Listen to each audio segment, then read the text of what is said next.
हरे कृष्णा। आज 52 द्वादशी है। भगवान वामन देव का अवतार आज के ही दिन हुआ। श्रवण द्वादशी भी इसे कहते हैं। इसके उपलक्ष्य में मैं श्रीमद् भागवत में से 8वें स्कंद का 18वां अध्याय उस पे अवलोकन कर रहा हूं, उसका पाठ करने जा रहा हूं।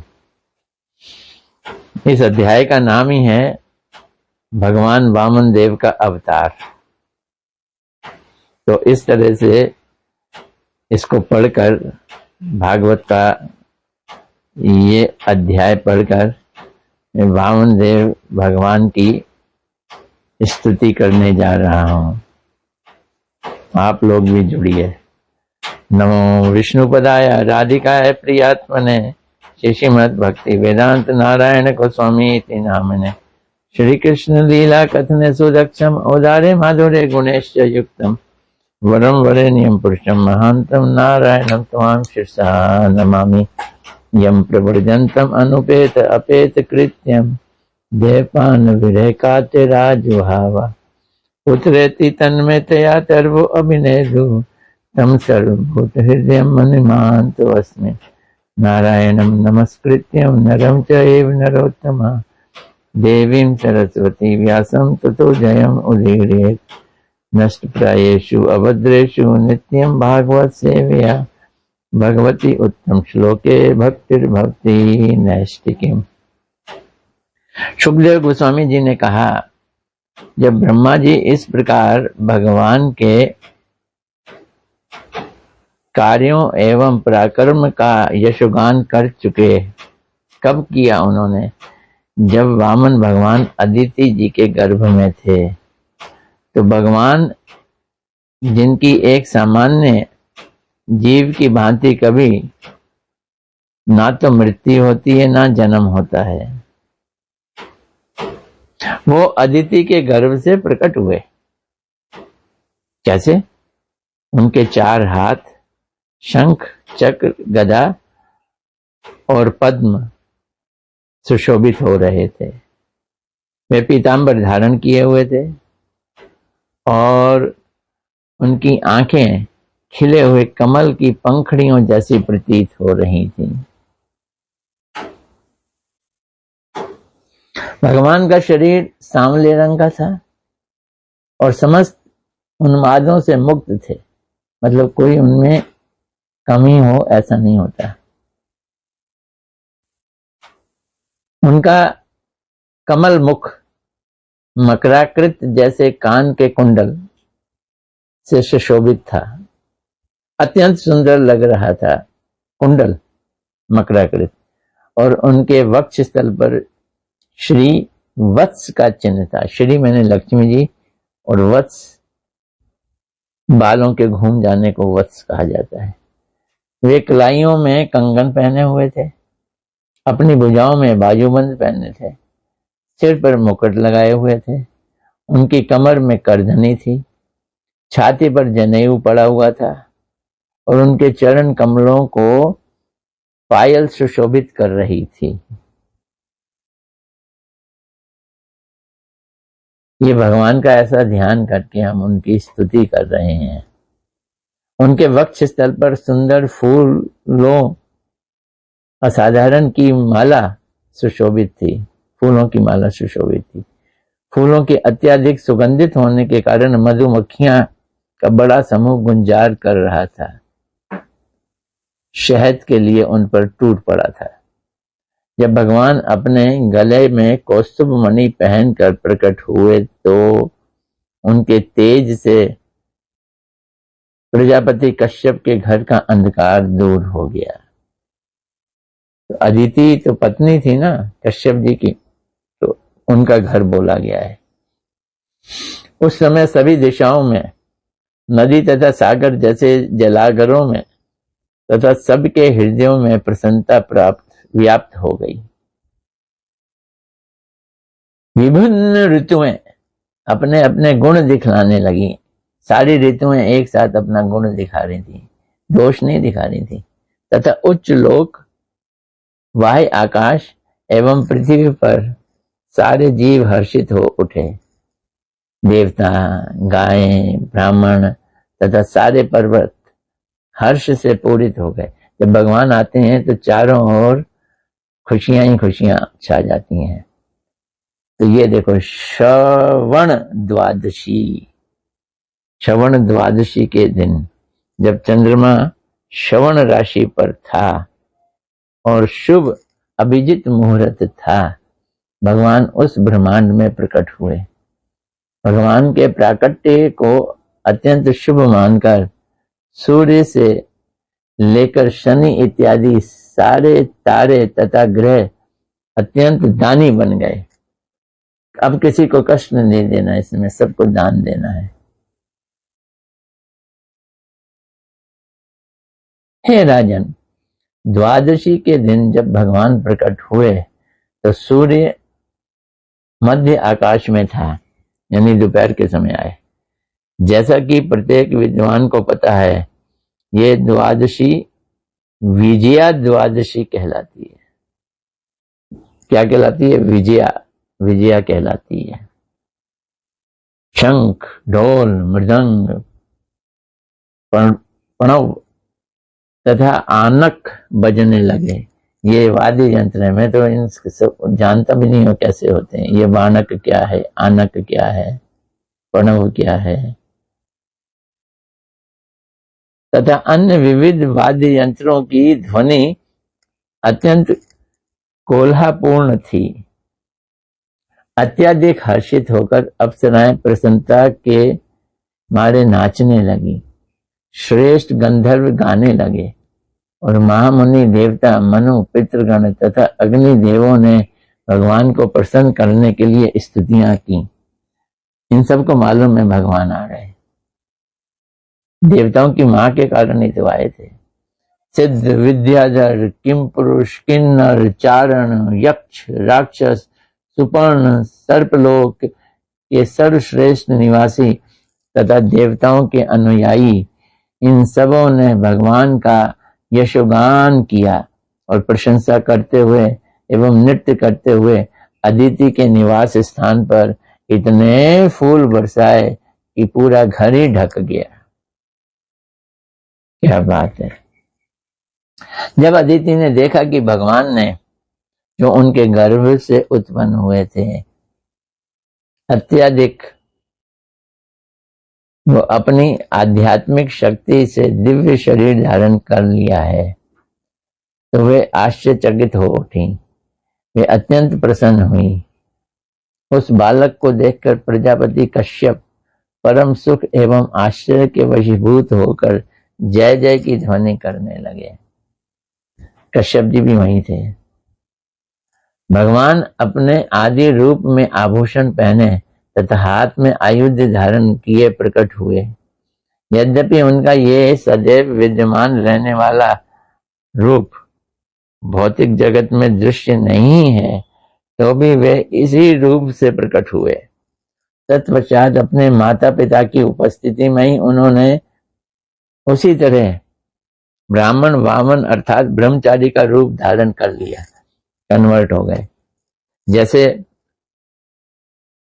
मथुरा में कंस के कारागार में वही चतुर्भुज रूप में ऐसे ही प्रकट हुए थे और फिर एक शिशु बन गए थे, नवजात शिशु, अभी पैदा हुआ बच्चा बन गए। यहाँ क्या बन गए? यहाँ ब्राह्मण वामन अर्थात ब्रह्मचारी का रूप धारण कर लिया। नाटे ब्राह्मण ब्रह्मचारी। कैसे किया? जैसे कोई अभिनेता कर लेता है ना, तो अभिनेता भगवान से बढ़कर कोई अभिनेता नहीं है। इस यहाँ श्लोक में नट शब्द इस्तेमाल किया, बड़ा महत्वपूर्ण शब्द है।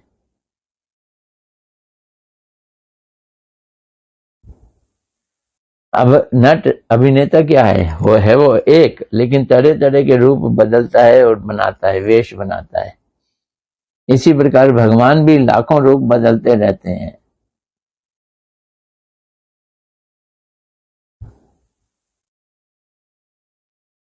भगवान के जो भी रूप हैं कोई प्राकृत या भौतिक नहीं होता है। इसलिए गीता में भगवान कहते हैं ना, जन्म कर्म चौमे दिव्यम, मेरा जन्म और कर्म दोनों ही दिव्य हैं और ये नित्य स्वरूप होते हैं। ये नहीं कि अभी भगवान ने क्रिएट किया, पहले था नहीं, ये नित्य स्वरूप है। वामन भगवान, बोलो वामन भगवान की जय। प्रकट हो गए वामन भगवान। जब ऋषियों ने भगवान को ब्रह्मचारी वामन के रूप में देखा तो निश्चय ही परम प्रसन्न हुए। अतएव प्रजापति कश्यप मुनि को आगे करके उन्होंने सारे अनुष्ठान यथा जन्म संस्कार वगैरह संपन्न कराए।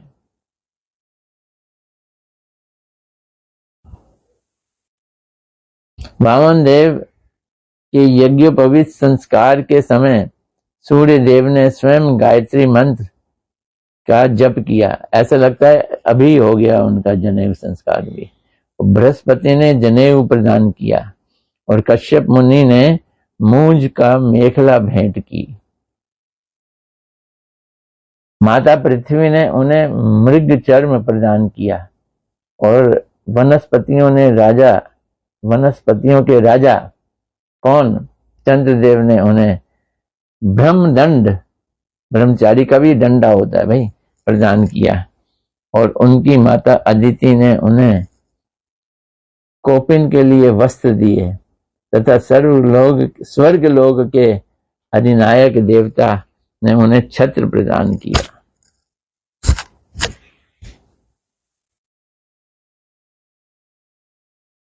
हे राजा, परीक्षित महाराज जी को बोल रहे हैं सुखदेव गोस्वामी।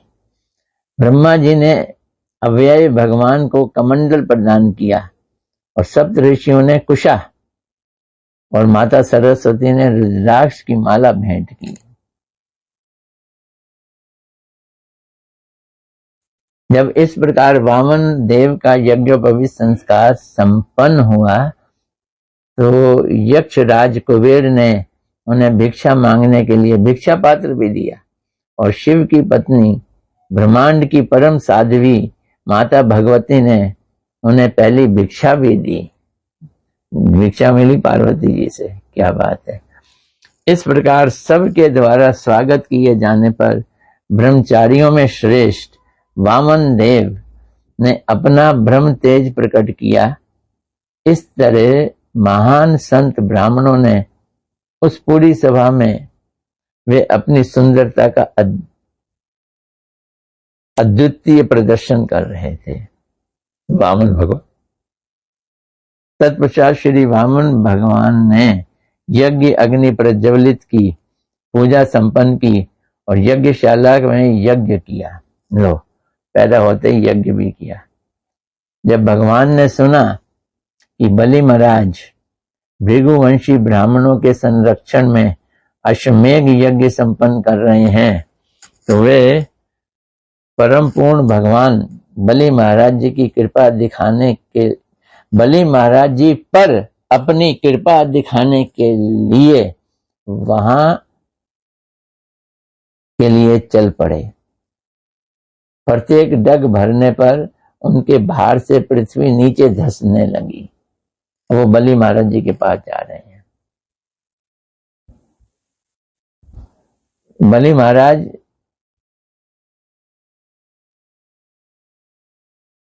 कृपा करने के लिए जा रहे थे। नर्मदा नदी के उत्तर तट पर भृगु कक्ष नामक क्षेत्र में यज्ञ संपन्न करते हुए भृगुवंशी ब्राह्मण पुरोहितों ने वामन देव को ऐसे देखा मानो पास ही सूर्य उदय हो गया हो। ब्राह्मणों को लगा जैसे सूर्य पैदा हो गया हो। हे राजन, वामन देव के चमकीले तेज से बलि महाराज एवं सभा के सारे सदस्य सहित सारे पुरोहित तेजहीन हो गए और वो परस्पर पूछने लगे, क्या सूर्य देवता नीचे आ गए हैं अथवा सनत कुमार या अग्निदेव तो यज्ञ उत्सव देखने नहीं आ गए। जब भृगुवंशी पुरोहित तथा उनके शिष्य अनेक प्रकार के तर्क वितर्क कर रहे थे, उसी समय भगवान वामन देव हाथों में दंड लेकर छाता तथा जल से भरा कमंडल लिए अश्वमेघ यज्ञशाला में प्रविष्ट हो गए। प्रवेश कर दिया उन्होंने। भगवान वामन देव मूंज की मेखला, जनेऊ, मृग चर्म का उत्तरीय वस्त्र तथा जटाजूट धारण किए हुए थे। ब्राह्मण बालक के रूप में उस यज्ञशाला में प्रविष्ट किए। उनके तेज से सारे पुरोहितों एवं उनके शिष्यों के तेज घट गए। वे अपने अपने आसनों से उठ खड़े हुए, प्रणाम किया। सबने समुचित रीति से उनका स्वागत किया। अब ये तो नहीं जानते ये कि ये भगवान ही है, लेकिन कोई अद्वितीय व्यक्ति हैं, ये तो समझ रहे हैं। भगवान वामन देव को देख परम प्रफुल्लित बलि महाराज ने परम प्रसन्नता पूर्वक उन्हें बैठने के लिए आसन प्रदान किया। भगवान के शरीर के सुंदर अंग और उनके शरीर की सुंदरता को योगदान दे रहे थे। इस प्रकार मुक्ताओं को सदैव सुंदर लगने वाले भगवान का समुचित स्वागत करते हुए, मुक्त आत्माओं को सुंदर लगने वाले भगवान का समुचित स्वागत करते हुए बलि महाराज ने उनके चरण कमलों को धोकर उनकी पूजा भी कर ली। क्या बात है! बलि महाराज में यही खूबी थी। देवताओं में सर्वश्रेष्ठ ललाट पर चंद्रमा का चिन्ह धारण करने वाले शिवजी विष्णु के अंगूठे से निकलने वाले गंगा जल को अपने सिर पर भक्ति पूर्वक धारण करते हैं। शिवजी धार्मिक सिद्धांतों को जानने वाले होने के कारण बलि महाराज को ये मालूम था। फलस्वरूप शिवजी का अनुसरण करते हुए उन्होंने भी भगवान के चरण कमलों के प्रक्षालन से प्राप्त जल को अपने सिर पर रख लिया।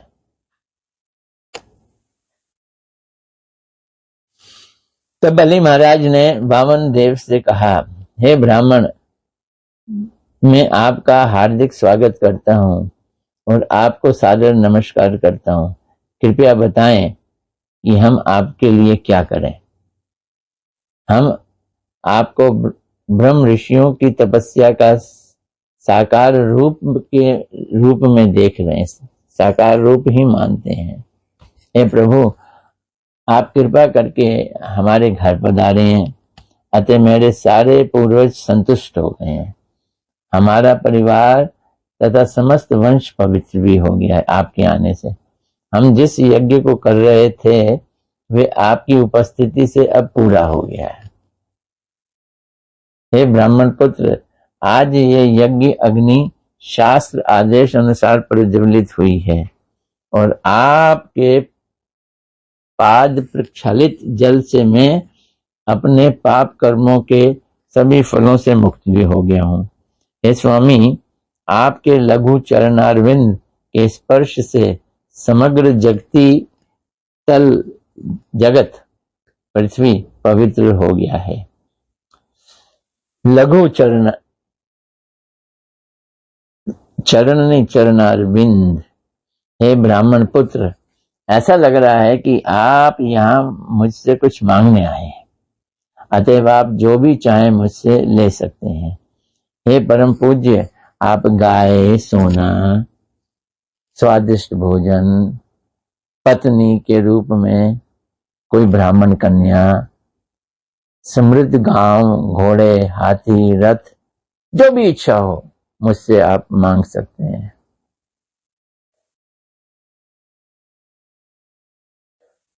और इस प्रकार ये वाला अध्याय तो समाप्त हुआ। आज वामन भगवान के आविर्भाव की तिथि है। हम अगला अध्याय भी थोड़ा सा लेंगे, 19वां अध्याय। अब वामन देव कुछ मांग रहे हैं। क्योंकि मैं ये रिकॉर्डिंग कर रहा हूं, बहुत लंबी नहीं कर सकता, तो थोड़ा सा ही जिक्र करता हूं। इसमें जो लिखा है संक्षेप, तो ये जो 19वां अध्याय है, ये इसमें बताया गया है कि भगवान वामन ने किस प्रकार दान में 3 पग भूमि मांगी। किस प्रकार बलि महाराज ने उनका प्रस्ताव मान लिया और ये भी बताया है, मैं पूरा नहीं ले रहा, संक्षेप में ले रहा हूं। शुक्राचार्य ने उन्हें भगवान वामन देव की मांग पूरी करने से मना किया। ये बतला दिया ये वामन नहीं है, ये भगवान खुद है। जब बलि महाराज ने वामन को ब्राह्मण पुत्र समझकर कुछ भी इच्छा अनुसार मांगने को कहा तो भगवान वामन देव ने पहले हिरण्यकश्यप तथा हिरण्याक्ष के वीरतापूर्ण कार्यकलापों की प्रशंसा की। लो, वो उनके पूर्वज थे ना, बलि महाराज जी के। और फिर जिस कुल में बलि महाराज उत्पन्न हुए उसकी प्रशंसा की, प्रहलाद महाराज जी के कुल में। और उन्होंने राजा से 3 पग भूमि मांगी। बलि महाराज जी ने उस भूमि को अत्यंत तुच्छ माना और कहा कि ये क्या मांग रहे हो। फिर भी उन्होंने कहा ठीक है, दान देना स्वीकार कर लिया। शुक्राचार्य जी समझ गए कि वामन देवताओं के मित्र विष्णु ही हैं, अतएव उन्होंने बलि महाराज को ये भूमि ना देने को कहा। उन्होंने बलि महाराज को सलाह दी कि वे अपना वचन वापस ले लें। उन्होंने बताया कि अन्यों के वश में करने, हंसी विनोद करने, संकट के कारण अन्यों की कुशलता के लिए कार्य करने आदि में मनुष्य अपने वचनों को पूरा करने से मुकर सकता है, उसमें कोई दोष नहीं होता। इस तर्क से शुक्राचार्य ने बलि महाराज जी को वामन देव को भूमि देने से इनकार करने का प्रयास किया, लेकिन बलि महाराज जी नहीं माने। अब 20वां अध्याय का संक्षेप भी मैं सुना रहा हूं ताकि वामन भगवान की स्तुति हो जाए। ये जानते हुए भी कि वामन भगवान उन्हें ठग रहे हैं, बलि महाराज ने दान में अपना सर्वस्व भगवान को दे ही दिया। वामन भगवान ने अपने शरीर का विस्तार किया और भगवान विष्णु जैसे विराट रूप धारण कर लिया। शुक्राचार्य का शिक्षाप्रद उपदेश सुनकर बलि महाराज सोच में पड़ गए, क्योंकि गृहस्थ का कर्तव्य है कि वे धर्म, अर्थ तथा काम विषयक सिद्धांतों का पालन करे। अतः बलि महाराज को ये अनुचित लगा कि वे ब्रह्मचारी को दिया हुआ वचन वापस ले लें। ब्रह्मचारी को दिए गए वचन को पूरा करना या झूठ बोलना कभी भी उचित नहीं है, क्योंकि झूठ बोलना पापमय कर्म है।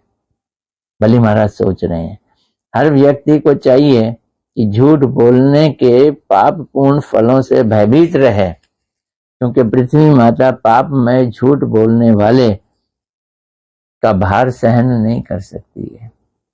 साम्राज्य का विस्तार करना क्षणिक है, यदि ऐसे विस्तार से प्रजा को कोई लाभ नहीं होता तो वो बेकार है। प्राचीन काल में सभी बड़े बड़े राजा तथा सम्राट अपने राज्यों का विस्तार करते हैं, प्रजा के हित को ध्यान में रखते हुए।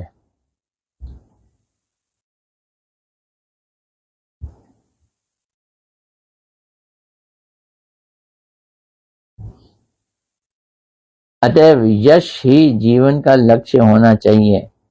यदि किसी को सत्कीर्ति के लिए दरिद्र भी बनना पड़े तो कोई हानि नहीं है। बलि महाराज ने सोचा कि चाहे ये ब्रह्मचारी भगवान वामन देव विष्णु ही क्यों ना हो, चाहे भगवान उनका दान लेकर उसे बंदी ही क्यों ना बना लें, वे उनसे द्वेष नहीं करेंगे। इन सब बातों पर विचार करके अंततः बलि महाराज ने अपना सर्वस्व दान उनको दे दिया। तब वामन भगवान ने तुरंत विराट रूप में अपना विस्तार कर लिया और उनकी कृपा से बलि महाराज देख सके कि भगवान सर्वव्यापी हैं और उनके शरीर में सब कुछ स्थित है। आज भगवान को देख रहे हैं बलि महाराज। वे भगवान वामन देव का दर्शन कर, परम विष्णु के रूप में दर्शन कर जो करीट, पीत, वस्त्र, वत्स चिन्ह, कौस्तुभ मणि, फूलों की माला, ये सब कुछ धारण किए हुए थे। भगवान ने धीरे धीरे सारे जगती तल को और फिर अपने शरीर का विस्तार करके सारे आकाश को आच्छादित कर दिया।